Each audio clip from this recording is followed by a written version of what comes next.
Районда хезмәтне саклау буенча координацион совет оешкан.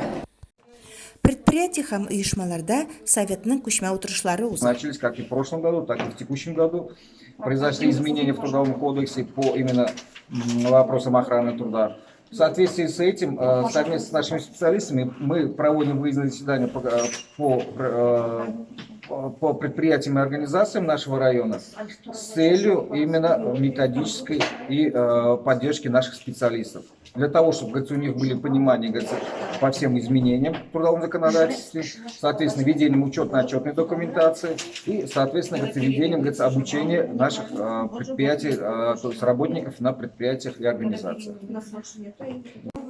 Комиссия әгъзалары законнарның үтәлешен, документларның дөрес тутырылышын тикшерәләр.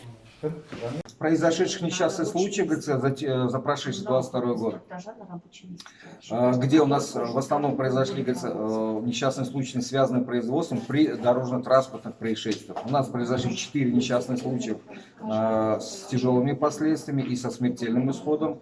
Итоги и по всем несчастным случаям были приняты меры, исключающие подобные случаи на производстве. Также основная задача нашего координационного совета, всех членов координационного совета, довести несчастный случай до нулевого результата в этом году.